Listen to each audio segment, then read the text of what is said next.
अज्ञानतिमिरान्धस्य ज्ञानञ्जनशलाकया चक्षुरुन्मिलितं येन तस्मै श्रीगुरुवे नमः। श्री चैतन्य चरितामृत मध्य लीला चैप्टर 25 वाराणसी के लोगों का भक्त बनना और प्रयास संख्या 215। तो सनातन गोस्वामी के बारे में हमने सुना अंत में किस प्रकार से हमें किसी चीज़ को मिलते रहने से उस चीज़ से आसक्ति हो जाती है और आसक्ति हमारे दुख का कारण बनती है। इस संसार में हम चीज़ों को एक्सेप्ट कर सकते हैं लेकिन गुरु और भगवान की प्रसन्नता के लिए अदरवाइज हम उन चीज़ों से आसक्त हो जाते हैं और वो चीज़ हमें दुख देती है। मथुरा महात्म्य शास्त्र संग्रह करिया लुप्त तीर्थ प्रकट कैला बने ते भ्रमिया। श्री सनातन गोस्वामी ने मथुरा में पुरातत्व खनन के विषय में कुछ पुस्तकें एकत्र की और वन में भ्रमण करके उन सारे तीर्थ स्थानों का पुनरुद्धार किया। तो पुरातत्व खनन के विषय में, पुरातत्व ऐसा होता है कि उसमें प्राचीनतम इमारतों और उनके बारे में कुछ जानकारियाँ होती हैं, कहाँ पर थी, कैसे थी, किसने बनाई थी। जैसे अभी कोई आप बिल्डिंग बनाते हैं तो कई बार कई सारी पुस्तकें लिखी जाती हैं। इवन प्रेजेंट में समझ लीजिए 500 साल 1000 साल बाद कुछ जो बिल्डिंगें ढह जाती हैं या जीर्ण हो जाती हैं, तभी ऐसी पुस्तकें कहीं ना कहीं से मिलती हैं। पता चलता है कभी एक ज़माने में ये बिल्डिंग ऐसी थी।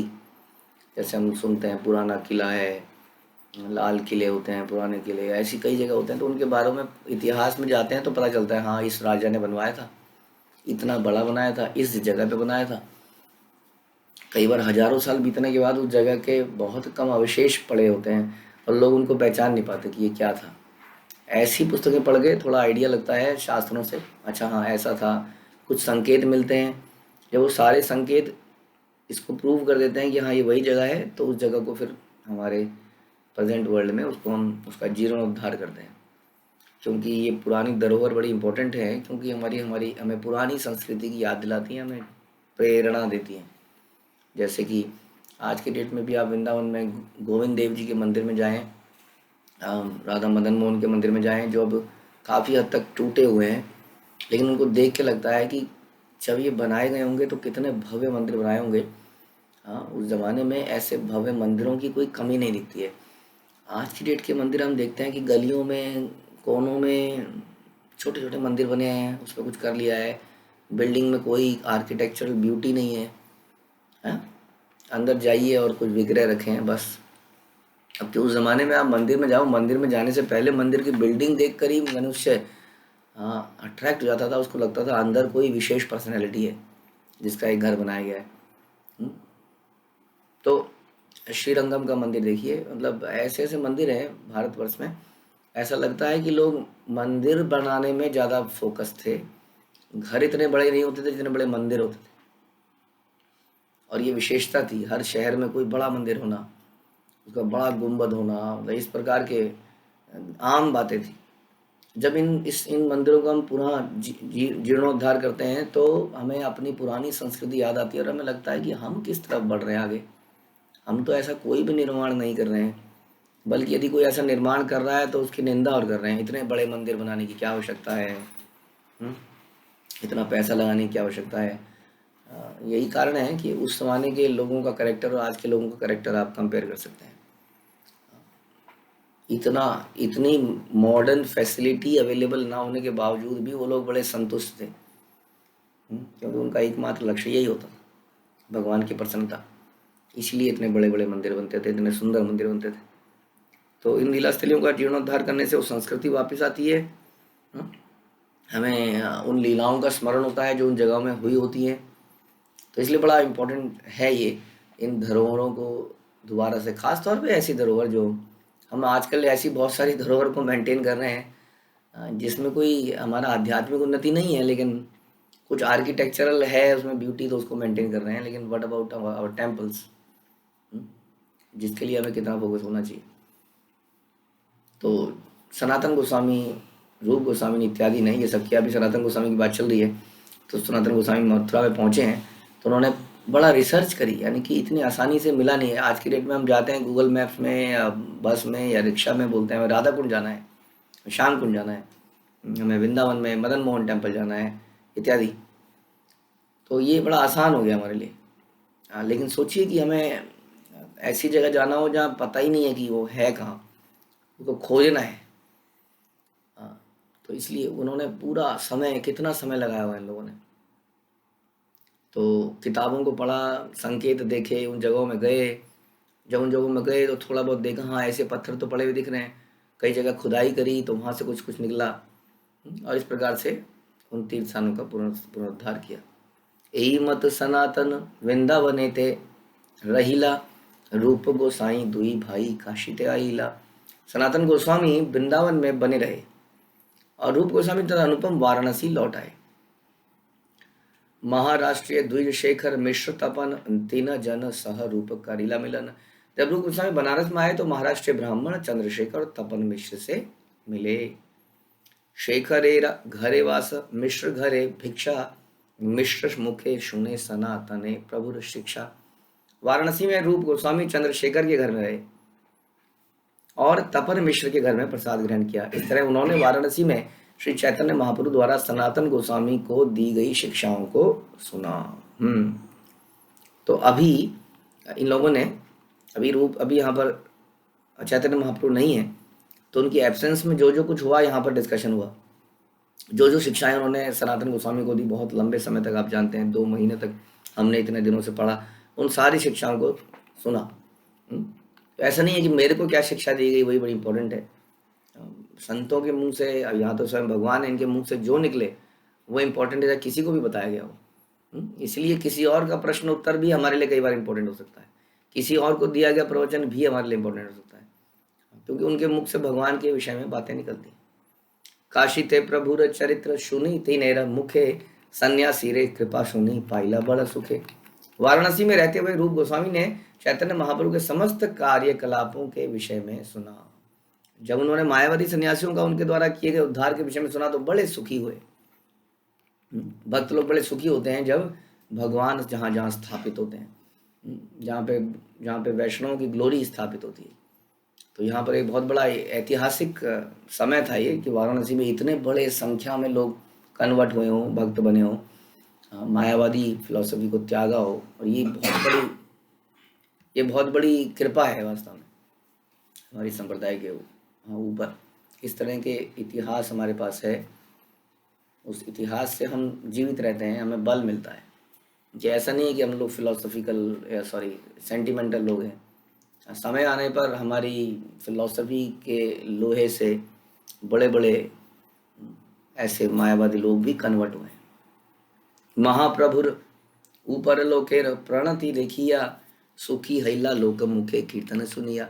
जब रूप गोस्वामी ने देखा कि वाराणसी के सारे लोगों ने श्री चैतन्य महाप्रभु का आदर किया है तो वे बड़े सुखी हुए। यहाँ तक कि उन्होंने सामान्य लोगों से भी कहानियाँ सुनी। बड़ा आनंद आता है ऐसी चीज़ों को सुनने में, बार बार सुनते हैं हम। अब तुम्हें क्या पता है, तुम्हें क्या पता है। हर व्यक्ति के पास कुछ नया होता है, उसने कुछ सुना होता है। तो ऐसी बातें, इसको हम प्रजल्प नहीं कहते हैं। हम जनरली ऐसी बातें करते हैं संसार में, अच्छा वहाँ ऐसा हो गया, तुम्हें क्या पता है, तुम्हें क्या पता है। किसी के जीवन में कुछ हुआ है, हमें पता नहीं क्यों उसमें इतना इंटरेस्ट है। क्या है, क्या नहीं हो रहा है, अरे क्या होने वाला है, क्या हो रहा है, ऐसा क्यों हो रहा है, जिससे हमारा कोई लेना देना नहीं है, फिर भी हम इंटरेस्टेड रहते हैं। यहाँ पर यदि ऐसी बातें सुननी है तो हमें ये चर्चाएं करनी चाहिए। अब भक्तों ने वहाँ पर क्या क्या किया, किस किस प्रकार की कथाएं हुई, क्या हुआ क्या नहीं हुआ। तो ये जो ग्राम्य कथा है वो बदल कर कृष्ण कथा हो जाती है। दोनों में कोई अंतर नहीं है, उसमें भी वही जिज्ञासा है, उसके घर में क्या हो रहा है तुम्हें पता है, वो ऐसा क्यों कर रहा है तुम्हें पता है। बहुत सारी दिमाग चलता रहता है। इसको ग्राम्य कथा कहते हैं। और यही जब जिज्ञासाएं भगवान के लिए होती हैं तो उसको कृष्ण कथा कहते हैं। दीन दशरही रूपे गौड़ यात्रा कैला, सनातन रूपे रही चरित्र कैला। वाराणसी में लगभग 10 दिन रुककर रूप गोस्वामी बंगाल लौट गए और इस तरह मैंने रूप और सनातन के कार्यकलापों का वर्णन किया। तो ये दोनों अब ये कहाँ लौट गए, रूप गोस्वामी बंगाल लौट गए। अभी ये घूम फिर के वहां से फिर वापस आएंगे। तथा महाप्रभु यदि नीलाद्रि चलीला, निर्जन वने पथे यैते महासुख पाइला। जब श्री चैतन्य महाप्रभु जगन्नाथपुरी में लौट रहे थे तो अब वे एकांत जंगल से होकर निकले और ऐसा करने में उन्हें परम सुख प्राप्त हुआ। तो चैतन्य महाप्रभु अब जगन्नाथपुरी लौट रहे हैं, एकांत जंगल से लौट रहे हैं। हम्म, तो इस कथाओं के बारे में अलग अलग अलग ग्रंथों में हमने सुना, हमने चैतन्य भागवत पढ़ी तो उसमें भी सुना, यहाँ पर भी उसका जिक्र है। सुखे चली आई से प्रभु बलभद्र संगे, पूर्ववत गादी संगे कैला नाना रंगे। चैतन्य महाप्रभु प्रसन्नतापूर्वक अपने सेवक बलभद्र भट्टाचार्य के साथ जगन्नाथपुरी लौट आए। महाप्रभु ने पहले की ही तरह जंगल के पशुओं के साथ अनेक मनोहर क्रीड़ाएं करी। तो पहले जाते हुए और अब की बार आते हुए उन जानवरों के साथ क्रीड़ाएं करी, संकीर्तन किया, उनको नाचा नचाया। जानवर भी नाच सकता है, आप देखिए तो आप नेचुरली भी देख सकते हैं, मोर नाचता है, कुत्ते बिल्लियों को कई बार बहुत खेलते हुए देख सकते हैं जी, अलग अलग तरीके से। इनके साथ भी वही है कि या तो आदमी क्लब में नाचता है या भगवान के आगे नाचता है, बस नचाने वाला चाहिए। नाचना हर कोई चाहता है, आनंद में हर कोई आना चाहता है, हर कोई आनंद को ही ढूंढता है। वास्तव में हर जीव आनंद ढूंढता है क्योंकि सोल का नेचर है आनंद में रहना, क्योंकि सोल स्पिरिचुअल जगत से आई है जहाँ पर नित्य आनंद रहता है, इसलिए वो आनंद में ही रहती है, ढूंढना चाहती है, उसको मिलता नहीं है। और भक्ति का कार्य बड़ा सुखपूर्वक आनंद पूर्वक करा जाता है, तो हमारा कर्तव्य बनता है कि हम आनंद को लें और आनंद को दूसरों को दें। यदि कोई भक्त आनंदित नहीं है तो उसकी भक्ति का क्या लाभ? भक्ति में आने के बाद भी वो आनंदित नहीं हो रहा है, उसमें कहीं ना कहीं हमारे कोई सेल्फिश चीज़ें अभी भी चल रही है, हमारे अपने विचार आगे चल रहे हैं। इस कारण से हम हमेशा दिमाग गरम गरम गरम गरम रहता है, आनंद नहीं आ रहा है उसमें। यहाँ पर जानवरों को भी आनंद दिला दिया चैतन्य महाप्रभु ने, उनको भी अपने रंग में रंग दिया। तो महाप्रभु ने ये सब लीलाएं करी और जगन्नाथपुरी लौट गए। 18 नाला थे आसी भट्टाचार्य ब्राह्मणे, पाठा या बोला इला निज भक्त गणे। जब चैतन्य महाप्रभु जगन्नाथपुरी के निकट 18 नाला नामक स्थान पर पहुंचे तो उन्होंने बलभद्र भट्टाचार्य को अपने भक्तों को बुला लाने के लिए भेजा। सुनिया भक्तेर गण ये न पुनरपि जिला, देह प्राण आइले ये न इंद्रिया उठीला। बलभद्र भट्टाचार्य ने महाप्रभु के आगमन का समाचार से सुनकर भक्तगण इतने सुखी हुए मानो उन्हें अपने प्राण वापस मिल गए हों। उस जमाने का जो सेपरेशन था वो डिफरेंट था, बीच में फ़ोन वीडियो कॉल कुछ नहीं हो सकता था। आदमी गया तो गया, कितने और गया भी कितने दिन के लिए, कई महीनों के लिए गया, क्योंकि इतना लंबा रास्ता कैसे तय करें। तो ऐसे में उनका जो अट्रैक्शन था, अटैचमेंट थी, बहुत ज़्यादा हो जाती थी। जब वापस आए तो ऐसा लगा कि प्राण वापस आ गए हों, ऐसा लग रहा था मानो उनके शरीरों में चेतना आ गई हो, उनकी इंद्रियां चलायमान हो उठी। यानी कि जब हमारे जीवन में भगवान नहीं हुए तो हमारी इंद्रियां शिथिल हो जानी चाहिए। जितनी चलायमान होंगी उतनी इंद्रिय तृप्ति करेंगी, उतने पाप कर्म करेंगी। भगवान और भक्तों के बिना हमारी इंद्रियों को जितना शांत रखा जाए उतना अच्छा है। भक्तों के सामने फड़केंगी भी तो भक्ति के लिए ही फड़केंगी, भक्तों के बिना पता नहीं क्या क्या कर देगी। वही बल जो है हमारा दुश्मन बन जाता है, लेकिन वही बल जब भक्तों के बीच में होता है तो कई सेवाएं कर जाता है। तो इनकी एकदम से जीवित हो उठे। आनंदे विभल भक्त गण धाई आइला, नरेंद्र आसिया सबे प्रभु मिलीला। परम आनंद से विवल होकर सारे भक्त दौड़कर महाप्रभु से भेंट करने के लिए आए। वे उनसे विख्यात झील नरेंद्र सरोवर के तट पर मिले। पूरी भारत तीर प्रभु वंदिले न चरण, दोहे महाप्रभु कैला प्रेम आलिंगन। जब परमानंदपुरी तथा ब्रह्मानंद भारती श्री चैतन्य महाप्रभु से मिले तो महाप्रभु ने इन्हें अपने गुरु के इन गुरु भाइयों को सादर नमस्कार किया। अब परमानंदपुरी और ब्रह्मानंद भारती चैतन्य महाप्रभु का संग छोड़ना नहीं चाहते थे, इसलिए उन्हीं के साथ रहते थे। लेकिन महाप्रभु इन लोगों को क्या मानते थे? अपने गुरु जैसा, क्योंकि उनके गुरु के गुरु भाई थे। यानी कि इनके गुरु और ये लोगों के, इनके गुरु के गुरु और इन लोगों के गुरु एक ही थे, ऐसे माधवेंद्रपुरी कह सकते हैं आप। तो इस प्रकार से ये लोग उनके चैतन्य महाप्रभु इनको बहुत ही सत्कार देते थे, इनको प्रणाम करा, सादर नमस्कार किया और उन दोनों ने प्रेम पूर्वक महाप्रभु का आलिंगन किया। दामोदर स्वरूप पंडित गदाधर, जगदानंद काशीश्वर गोविंद वक्रेश्वर। स्वरूप दामोदर, गदाधर, पंडित, जगदानंद, काशीश्वर, गोविंद तथा वक्रेश्वर, ये सारे महाप्रभु से मिलने के लिए आए और ऐसे अनेक लोग आए, कुछ का नाम यहाँ पर लिया जा रहा है, नहीं तो आए तो अनंत लोग वहाँ पर आए। सारी घटनाओं का जिक्र यहाँ पर नहीं है, ऐसा अक्सर चैतन्य कृष्णदास कविराज बोलते हैं। काशी मिश्र प्रद्युम्न मिश्र पंडित दामोदर हरिदास ठाकुर आर पंडित शंकर। काशी मिश्र आए, प्रद्युम्न मिश्र आए, दामोदर पंडित आए, हरिदास ठाकुर आए, शंकर पंडित भी महाप्रभु से मिलने के लिए आए। और इन्होंने वेट नहीं किया कि आएंगे थोड़ा देर बैठेंगे फिर उनके घर में जाएंगे। आए और अभी तो आउटस्कर्ट्स में वहाँ पर सीमा पे पहुँचे हैं और थोड़ा थोड़ा आगे जा रहे हैं, वहीं पर मिलने के लिए उत्सुक हैं। जैसे हम सुनते हैं कि द्वारका में जब भगवान पहुँच रहे थे, द्वारका की नगरी के बॉर्डर में ही सब लोग पहुँच गए, इससे पहले कि भगवान अंदर आएंगे। ठीक है, मिलने जाएंगे, अभी दोपहर हो रही है, खा पी लेते हैं फिर जाएंगे। ये उत्सुकता नहीं है। उत्सुकता जब हृदय में होती है बच्चे की जैसा, तो वो रुकता नहीं है। वो सरल हृदय ऐसा कर पाता है, जटिल हृदय हर चीज़ में कैलकुलेशन करता है। हाँ, देखते हैं, अभी सोचते हैं मेरे क्या क्या काम है, कामों को निपटा लेता हूँ, फटाफट निपटा लेता हूँ, ये निपटा लेता हूँ। कई बार आदमी काम निपटाने के चक्कर में पहुँच ही नहीं पाता है। अरे रह गया, आप लोग चले गए, ओहो। हाँ, मैंने सोचा था कि बहुत काम था, कपड़े फैले हुए थे, मैंने सोचा कपड़े समेट लूँ फटाफट। कई बार होता है ना, आदमी लेट ही हो जाता है, उत्सुकता की कमी के कारण वो अपने काम निपटाने में लगा रहता है। लेकिन यहाँ पर लोग भगवान को उनके अंदर आने से पहले ही उनका वेलकम कर लेते हैं। और सब लोग वहाँ पहुँच गए। आर सब भक्त प्रभु चरण पलिया सभा आलिंगिया प्रभु प्रेमाविष्ट हिला। अन्य सारे भक्त भी आए और महाप्रभु के चरण कमलों पर गिर पड़े। बदले में श्री चैतन्य महाप्रभु ने अत्यंत प्रेम विभोर होकर उन सब का आलिंगन किया। आनंद समुद्र भासे सब भक्त गणे सब लैया चले प्रभु जगन्नाथ दर्शने।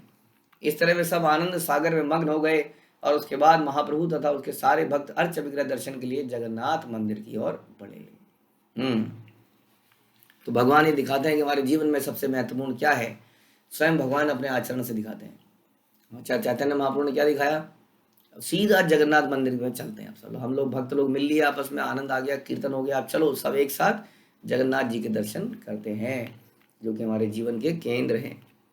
जगन्नाथ देखी प्रभु प्रेमाविष्ट हिला भक्त संगे बहु क्षण नित्य गीत कैला। और जैसे ही महाप्रभु ने जगन्नाथ जी का दर्शन किया, वे तुरंत प्रेमाविष्ट हो गए। वे लंबे समय तक अपने भक्तों के साथ कीर्तन तथा नृत्य करते रहे। जैसा हम सुनते हैं कि चैतन्य चरितामृत में यही आप देखेंगे, लोगों ने प्रसाद पाया, लोगों ने कीर्तन किया, लोग एक दूसरे के गले मिले। ये है वैकुंठ का जीवन। भगवान के धाम में इसी प्रकार का जीवन है।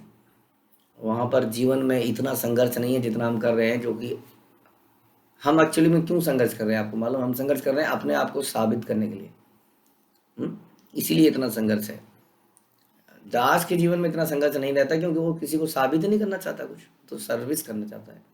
हम साबित करना चाहते हैं कि हम प्रकृति देख लेंगे तुमको, या संसार के लोग देख लो मैं किसका बेटा हूँ, या माँ बाप भी सोचते हैं साबित कर दो तुम मेरा मेरा बच्चा है, मेरे खून का दूध का कर्ज उतारो।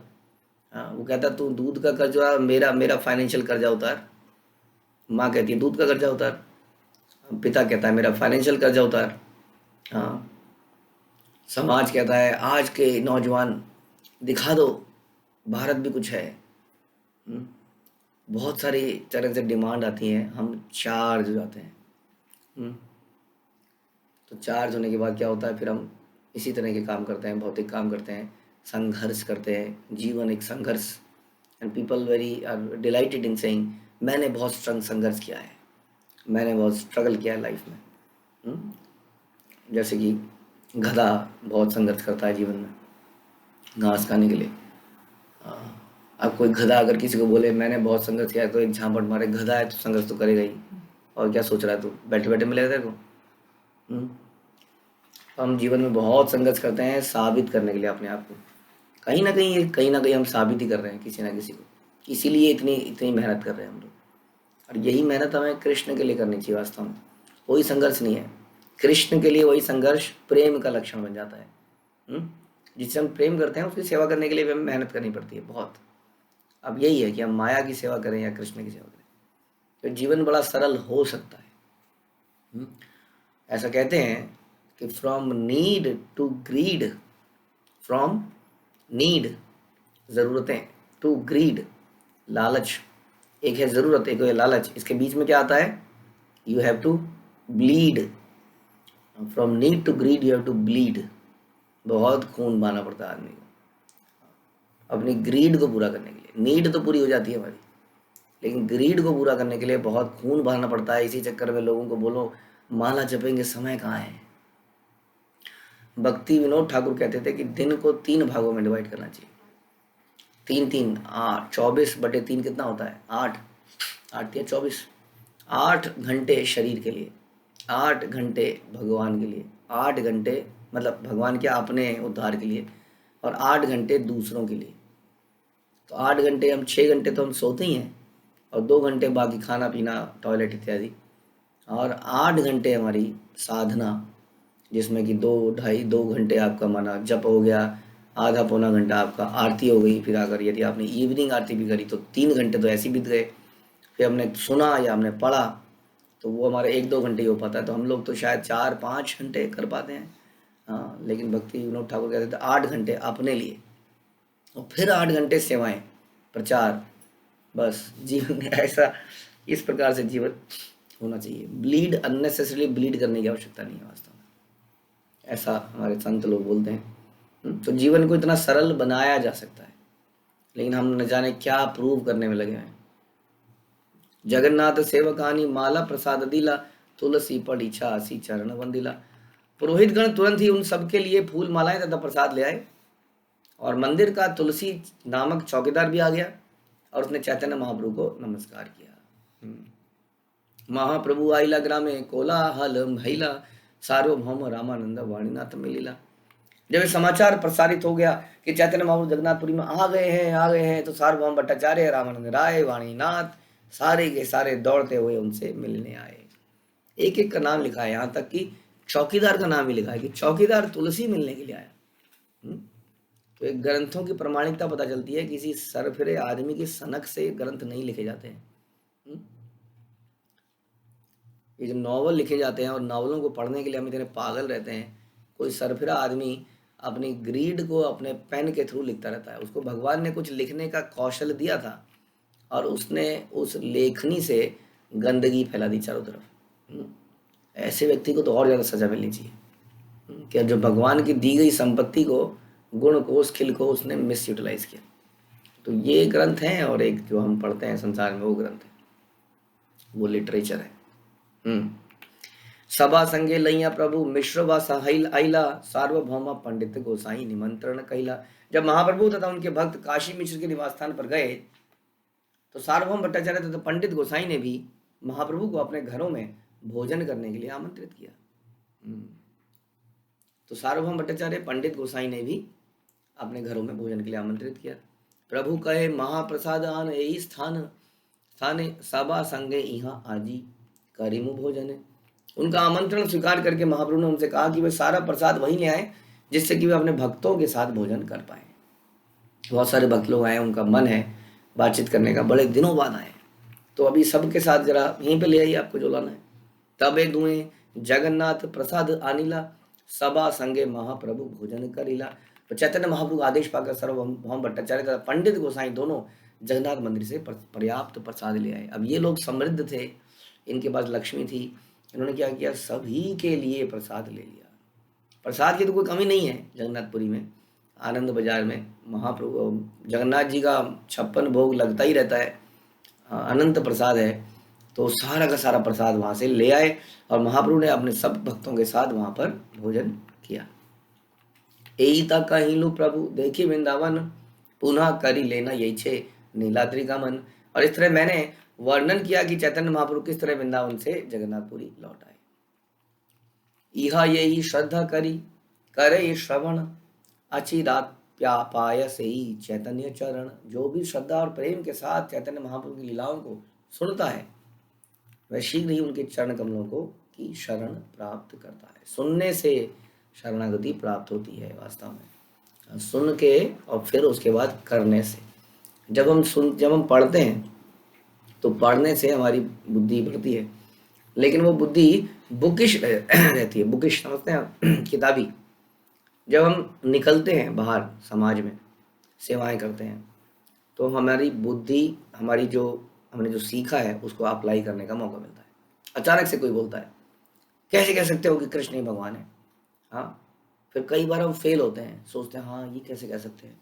फिर घर में जाते हैं, किसी से पूछते हैं, अरे तुमने पढ़ा तो था इतने सारे श्लोक, ये ओहो मेरी बुद्धि कैसे मारी गई, कोई श्लोक ध्यान में नहीं आया, कोई लॉजिक ध्यान में आया। फिर कोई जाएंगे बाहर, फिर पूछेंगे कैसे कह सकते हो कि चैतन्य महाप्रभु भगवान है? हम्म, तो फिर आदमी धीरे धीरे अपना जो उसने सुना होता है उसको अप्लाई करता है। कई बार उसको ह्यूमिलेशन मिलती है, डिफीट मिलती है, कई बार उसको, हाँ उसके साथ कुछ गलत होता है। तो जब हम उस बुद्धि के साथ सेवाएं करते हैं तो उस बुद्धि का, उस ज्ञान का सदुपयोग होता है, वो ज्ञान रियलाइज्ड नॉलेज में कन्वर्ट होता है। ध्यान रखिए, इसलिए कि श्रवण करना बड़ा इम्पोर्टेंट है। श्रवण करने के बाद हमें प्रैक्टिकली निकलना चाहिए, समाज में भक्तों से मिलना चाहिए, सेवाएं करनी चाहिए, साथ में प्रचार करना चाहिए। इसमें बहुत एक्सपीरियंस मिलते हैं और हमें उस ज्ञान को अप्लाई करने का मौका मिलता है। कई बार हम फेल होते हैं, उसमें बहुत बार फेल होते हैं, फिर कोई बताता है अरे सुना तो आपने ऐसा था, या हम लेक्चर में सुनते हैं वो करना तो ऐसा था, मैं तो कुछ और ही करके आ गया। तब वो ज्ञान जो है, हाँ, वास्तव में विज्ञान में कन्वर्ट होता है। इसलिए सुन के और फिर कर कर ये टोटल ज्ञान हो जाता है। मध्य लीलार करिलो ए दिग दर्शन, छाया वत्सर कैला ये चे गमनागमन। इस तरह मैंने मध्य लीला का सारांश दिया है, क्योंकि चैतन्य महाप्रभु के जगन्नाथपुरी आने जाने की यात्राओं का वर्णन है। निसंदेह महाप्रभु 6 वर्षों तक निरंतर इधर से उधर यात्रा करते रहे। 6 वर्षों तक इधर उधर। शेष शेष अष्टादश वत्सर नीलाचल वास, भक्त गण संगे करे कीर्तन विलास। 24 वर्ष की आयु में संन्यास ग्रहण करने के बाद चैतन्य महाप्रभु 24 वर्षों तक और जीवित रहे या इस संसार में रहे। इनमें से 6 वर्षों तक वे भारत भर में विस्तृत यात्राएं करते रहे। हाँ, यात्रा करने से डबल फायदा है। यात्रा करने से खुद को तो फायदा ही, और संसार के लोग आपको देखते हैं। जब हम संकीर्तन निकालते हैं, जब भक्तों की टोली को लोग देखते हैं, तो कहाँ से आ रहे हैं आप, कहाँ जा रहे हैं आप, कौन है आप लोग, कहाँ से कनेक्टेड है, कौन है आपके गुरु, ये सारी चीज़ें होती हैं। और इस तरह से धीरे धीरे हमें पता चलता है कि क्या क्या, बहुत सारी जगहों के दर्शन हम करते हैं, उसके अलावा संसार के लोग भी प्रभावित होते हैं। तो इस तरह से चैतन्य महाप्रभु ने बहुत यात्राएं करी और साथ में प्रचार कार्य किया। वो कभी जगन्नाथपुरी आते तो कभी कहीं बाहर जाते। 6 वर्षों तक यात्रा करने के बाद महाप्रभु ने जगन्नाथपुरी में निवास किया और अपने जीवन के 18 वर्षों तक वहीं रहे। तो 24 संन्यास से पहले, 24 संन्यास के बाद, उस 24 में से 6 वर्ष यात्राएं और रिमेनिंग 18 वर्ष जगन्नाथपुरी में रहे। और 18 वर्षों में से मुख्यतः अपने भक्तों के साथ हरे कृष्ण कीर्तन करते रहे। मध्य लीलार क्रम एवे करी अनुवाद, अनुवाद कैला हया कथा स्वाद। अब मैं मध्य लीला के सारे अध्यायों का क्रमवार पुनः अवलोकन करूंगा, जिससे इन विषयों के दिव्य गुणों का आस्वादन किया जा सके। तो दोबारा से हम चैप्टर पढ़ते हैं, तो चैप्टर पढ़ने के बाद समरी ऑफ चैप्टर, क्या क्या इसमें हमने पढ़ा सुना, तो कह रहे हैं फिर से मैं एक बार उनका अवलोकन जरूर करूंगा, ताकि हमें याद रहे, याद में, हाँ ऐसा हुआ था, हाँ ऐसा हुआ था, हाँ हाँ हाँ हाँ। भूल जाते हैं ना हम, कलयुग में खासतौर पर हमारी बुद्धि बड़ी कम है, सुनते हैं, सुन के बाद भूल जाते हैं। इसलिए बार बार हम रिवाइज करते हैं। हाँ, कई बार हम उसके ऊपर मल्टीपल चॉइस क्वेश्चन आंसर करते हैं। हाँ, ऐसा हम करने का प्रयास कर रहे हैं कि भागवतम, चैतन्य चरितामृत, गीता के लेक्चरों में कुछ मल्टीपल चॉइस क्वेश्चंस डाले जाएं, लोग उनको सुने, उसके बाद उन क्वेश्चनों को करें। इससे रिवीजन होता है, दिमाग में रजिस्टर होता है। प्रथम परिच्छेदे शेष लीला सूत्रगण, तथी मध्य कौन भागेर विस्तार वर्णन। प्रथम अध्याय में मैंने अंत्य लीला की रूपरेखा दी। तो मध्य मध्य जो लीला है चैतन्य चरितामृत को हमने 3 भागों में डिवाइड किया है, आदि, मध्य और अंत। तो मध्य में भी अब हम प्रारंभ से स्टार्ट कर रहे हैं कि पहले अध्याय में कृष्णदास कविराज ने अंत्य लीला की रूपरेखा दी पहले ही। तो एक तो कई बार होता है कि इस आगे आप क्या पढ़ने वाले हैं उसका सारांश, जैसे कि कई बार प्रभुपाद की पुस्तकों में दिखता है इस अध्याय में आप ये पढ़ेंगे। एक होता है पढ़ने के बाद हमने ये सब पढ़ा, हमने ये सब सीखा, यानी कि पहले भी एक प्रकार की समरी और अंत में भी समरी। अब बता रहे हैं कि मैंने अंत लीला की रूपरेखा पहले अध्याय में दे दी, मध्य लीला के, जो अंत लीला अभी शुरू भी नहीं हुई है। इस अध्याय में महाप्रभु की उन लीलाओं का विस्तृत वर्णन है जो उनके जीवन के अंतिम काल में घटी। द्वितीय परिच्छेदे प्रभु प्रलाप वर्णन तथी मध्य नाना भावेर दिग्दर्शन। और द्वितीय अध्याय में मैंने चैतन्य महाप्रभु के द्वारा पागल व्यक्ति जैसी बातें करने का वर्णन किया। इस अध्याय में यह इंगित किया गया है कि चैतन्य महाप्रभु किस तरह विभिन्न भाव भंगिमाएं प्रकट करते थे। तो ये दूसरे अध्याय की विशेषता थी, यहाँ पर ये सब इंगित किया। फिर उसके बाद तृतीय परिच्छेदे प्रभु कहीं लो संन्यास आचार्येरा घरे ये छे करीला विलास। और तीसरे अध्याय में मैंने महाप्रभु द्वारा संन्यास ग्रहण करने तथा अद्वैत आचार्य के घर पर उनके द्वारा अपनी लीलाओं का आस्वादन करने का वर्णन किया। तो संन्यास तक इन्होंने यहाँ पर बता दिया, संन्यास लीला तक तीसरे अध्याय में कि संन्यास कैसे ग्रहण किया, अद्वैत आचार्य के घर में कैसे गए, शांतिपुर में आए, वहाँ पर माता से मिले इत्यादि, ये घटनाओं का वर्णन किया। अब संन्यास के आगे क्या क्या हुआ उसके बारे में, उसका सारांश हम अगले सत्र में सुनेंगे। हरे कृष्णा। श्रील प्रभुपाद की जय। श्री कृष्णदास कविराज की जय। श्री चैतन्य चरितामृत की जय।